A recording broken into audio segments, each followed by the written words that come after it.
سر حال ہی میں government of JNK کا ایک آرڈر آیا ہے ریگارڈنگ دا سیشن چینج. کیا آپ کی نظر میں اس سے ہماری تعلیم پہ کوئی اثر پڑ سکتا ہے؟ ہاں، جہاں تک میرا ماننا ہے اگر ہم کشمیر کی بات کریں گے، کیونکہ کشمیر کا جو موسم ہے یہاں پہ چونکہ کلائمیٹ کا اثر رہتا ہے.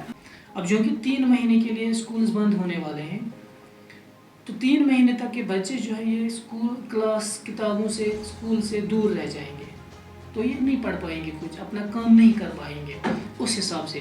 تو پھر جب آنے والا ایگزام ان کا ہوگا تو یہ اس میں وہ کمپیٹ اس طرح سے نہیں کر پائیں گے جس طرح سے یہ پہلے کرتے تھے. تو اس لحاظ سے مجھے لگتا ہے یہاں پہ تھوڑا سا اس کا انداز رہ سکتا ہے، کیونکہ اب مارچ اپریل میں جب دیکھو گے کوئی کمپٹیٹیو ایگزام سپوز نیٹ کا ایگزام آنے والا ہوتا ہے، تو یہاں کے بچے جب اس ٹائم پہ کون سا ایگزام دیں گے، وہ نیٹ کا ایگزام دیں گے یا پھر اپنے اینول ایگزامز دیں گے، اور 3 مہینے پڑھائی سے دور رہیں گے تو تھوڑا سا اس میں ڈیفیکٹو رہے.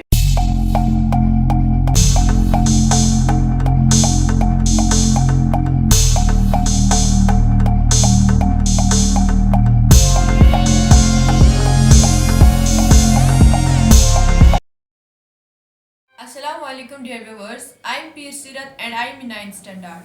Hope you guys are doing great. As you know that this is the first show of our newly started program, Let's Talk. Today we have with us our first guest, our inspiration, our role model, the one and only Mr. Farooq sir, the chairman of Changeal Smart School Kunan. Assalamu alaikum and welcome to the show sir. Walaikum assalam wa rahmatullah. Sir, hope you are doing great. Alhamdulillah, thanks to the Almighty Allah. So firstly, can you share some things about your journey? Yeah. Actually, I got my elementary education in a primary school at Alusa, Kralpura.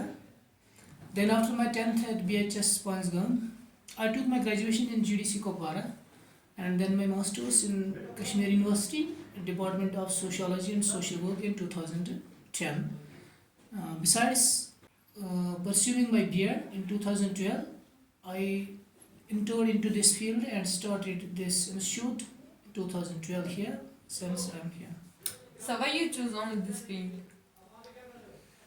Look, actually, during my masters, I want to become a bureaucrat to serve for my society, and for that I gave my first attempt in 2009, where unfortunately I was dropped with a little margin, that is 3.7. Then a tragedy happens with me over there in 2010, by which I destroyed from my goal.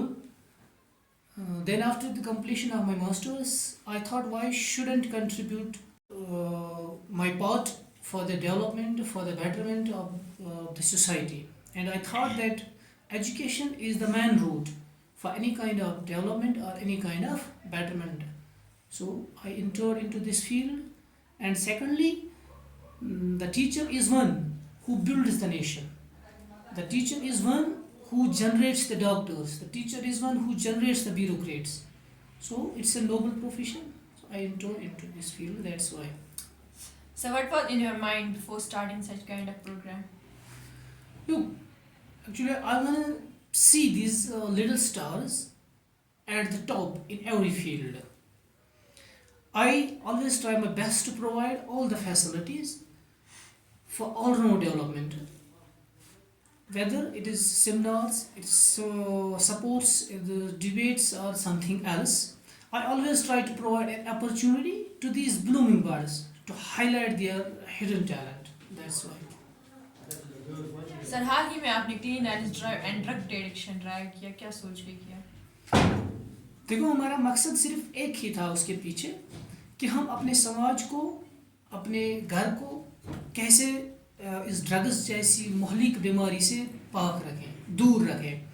ہم اپنے ماؤں کو، اپنے بہنوں تک یہ message پہنچانا چاہتے تھے کہ ہم اپنے گھر کا خیال کس طرح سے رکھیں، کس طرح سے ہم اپنے گھر کو صاف رکھیں، کیونکہ ڈرگس جو ہے یہ صرف ایک فرد کو ہی نہیں بلکہ ایک خاندان کو بھی برباد کر دیتا ہے.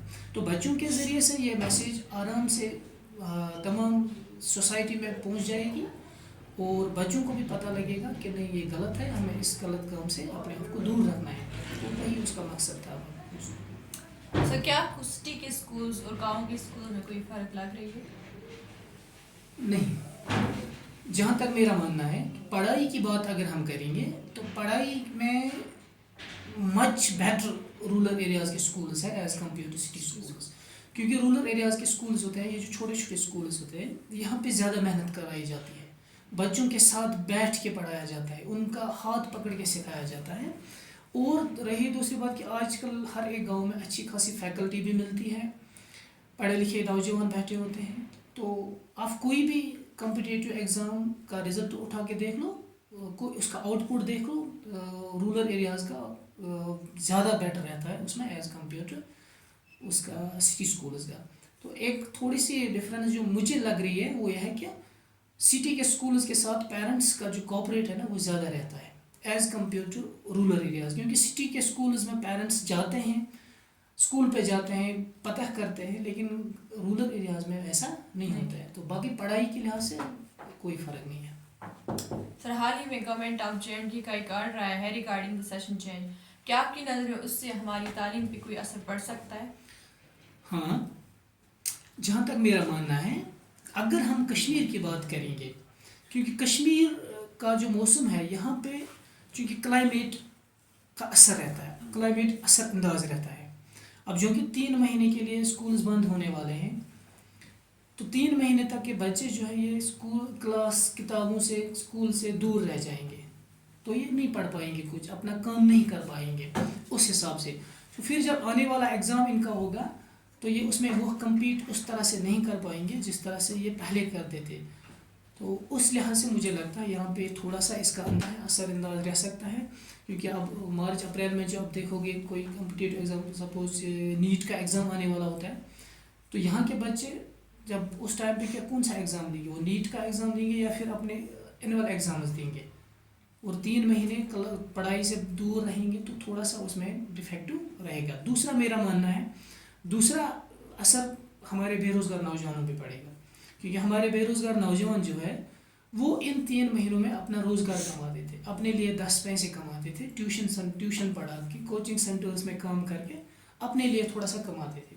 تو اس بار چونکہ ٹیوشن سینٹرز کوچنگ سینٹرز وہ سب بند رہیں گے, نہیں پڑھ پائیں گے, تو ان کے روزگار پہ تھوڑا سا اثر پڑے گا. لیکن جو ہمارے پالیسی میکرس ہیں, ہو سکتا ہے انہوں نے کچھ اچھا سمجھ کے اچھا سوچ کے کچھ کیا ہوگا, کیونکہ وہ ہم سے بہتر جانتے ہیں. ہو سکتا ہے ان کی نظر میں کچھ اچھا ہی ہوگا, لیکن میرے نظر میں تھوڑا سا اس پہ امپیکٹ رہے گا. سر آج کل سوشل میڈیا کا دور ہے اور اس پلیٹ فارم پر پچھلے کچھ عرصے سے ایک میسیج چل رہی ہے, پرائیویٹ اسکول جو ہے وہ لٹیرے ہیں. آپ کیا کہنا چاہیں گے؟ میں سمجھتا ہوں وہ ہماری بدقسمتی ہے, ہمارے معاشرے کی بدقسمتی ہے, ہمارے سماج کی بدقسمتی ہے. کیونکہ اگر آپ دیکھو گے یہ پرائیویٹ اسکول والا جو ہے, اس کو اسکول سٹارٹ کرنے سے پہلے کتنے مشکلات کا سامنا کرنا ہے. پہلے 20 دفتروں کے چکر کاٹ کر اس کو NOCs لا کر پرمیشن مل جاتی ہے. اس کے بعد یہ بینک سے لون لے کر, گھر کی پراپرٹی بیچ کر, یاروں دوستوں سے رشتہ داروں سے ادھار مانگ کر یہ اسکول کھڑا کر دیتا ہے. اس کے بعد بھی یہ لٹیرے کیسے بن جائے. دیکھو جب بھی کوئی والدین آتا ہے وہ اپنے بچے کا داخلہ کرانے سے پہلے اس کو یہ بتایا جاتا ہے کہ آپ کے بچے کا جو ماہانہ فیس ہے وہ اتنا ہوگا, 500 ہوں گے, 700 ہوں گے, 1000 ہوں گے. اور جب وہ سال بھر اسکول کا رخ ہی نہیں کرتا ہے پھر, تو سال بھر کے بعد اس کو پھر اس میں 6000 7000 پے کرنے پڑتے ہیں, جس کی وجہ سے اس پہ برڈن بڑھ جاتا ہے, اس کو تھوڑا مشکل لگتا ہے. لیکن پھر بھی سال بھر کے بعد بھی اس کو ہم وہی پیسے لیتے ہیں, اس سے اسکول والے وہی پیسے لیتے ہیں جو پہلے اس کو مقرر کیا گیا ہوتا ہے. تو مجھے نہیں لگتا ہے پھر کہاں سے اس میں لٹیرے پن آ گیا, کہاں سے اس کو لٹیرے. تو میرا ماننا ہے اس میں, ذاتی میرا ماننا ہے اس میں کہ یہ ایک پری پلانڈ سوچی سمجھی چال ہے, سوچی سمجھی پلاننگ کے تحت اس کو کیا جا رہا ہے viral social media platforms پہ یا باقی پلیٹ فارمز پہ, تو کہ پرائیویٹ اسکول جو ہے یہ بدنام ہو جائے, ان کو ڈیفنگ ہو جائے. ایجوکیشن سیکٹر پہ ایک قسم کا وار یہ چل رہا ہے جو ہمیں ابھی سمجھ نہیں آ رہی ہے, یہی ہماری بدقسمتی ہے. سر میرا ایک ذاتی سوال ہے, یہ جو آپ CCTV اور سافٹ ویئر انسٹال کر رہے ہیں اس کے پیچھے کوئی خاص وجہ؟ اکاؤنٹیبلٹی. بس میں چاہتا ہوں کہ جو ہماری فیکلٹی ہے, ہمارے اسٹاف ممبرس ہیں, ہمارے پیرنٹس ہیں, ان کو اکاؤنٹیبل کیا جائے زیادہ سے زیادہ, کیونکہ جہاں پہ بھی اکاؤنٹیبلٹی نہیں ہوگی وہاں پہ کامیابی نہیں ہوتی ہے. اکاؤنٹیبلٹی مسٹ ہے ہر ایک چیز میں. تو ہم چاہتے ہیں کہ ہم اپنے ٹیچرس کو, اپنے بچوں کو, اپنے والدین کو زیادہ سے زیادہ اکاؤنٹیبل کریں, ان کو وہ کام کرنے پہ مجبور کریں جس کے لیے وہ یہاں پہ آئے ہیں. اور ساتھ ہی میں ہم اس کے ذریعے پیرنٹس کے ساتھ ایک کمیونیکیشن بھی رہے گی ہماری, کیونکہ ہم مارچ سے انشاءاللہ پیرنٹس کو ایک آئی ڈی پرووائڈ کرنے جا رہے ہیں جس میں ہر ایک والدین جب بھی چاہے اپنے گھر بیٹھ کے وہ اپنے فون سے اپنے بچے کو دیکھ سکتا ہے دن میں کہ میرا بچہ اس وقت کلاس میں ہے یا کلاس سے باہر ہے, وہ کیا کر رہا ہے اسکول میں, وہ گھر بیٹھ کے بھی دیکھ سکتا ہے. اور اس لحاظ سے ہماری اور پیرنٹس کے درمیان ایک کمیونیکیشن بڑھے گی جس کا فائدہ ہمارے بچوں کو ملے گا. سر آخر پر آپ کی کیا میسج رہے گی والدینوں کے لیے, خاص کر اس علاقے کے لیے؟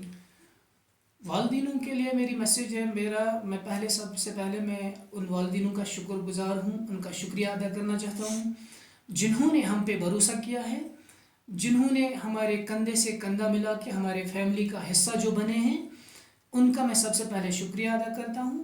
اور میسیج ان کے لیے میری یہی رہے گی کہ آپ نے اپنے بچے کا داخلہ کیا ہے, بس یہی آپ کا فرض نہیں ہے, آپ کو اسکول پہ آنا ہے, آپ کے پتہ کرنا ہے, مہینے میں کم سے کم 1-2 بار اسکول پہ جایا کریں, ٹیچر سے ملا کریں, پرنسپل سے ملا کریں, ایڈمنسٹریشن سے ملا کریں, اپنے بچے کا رپورٹ طلب کیا کریں تاکہ آپ نے جو آپ خون پسینے سے 10 روپے کما کے اسکول میں فی بھرتے ہیں اس کا آپ کو معاوضہ ملے.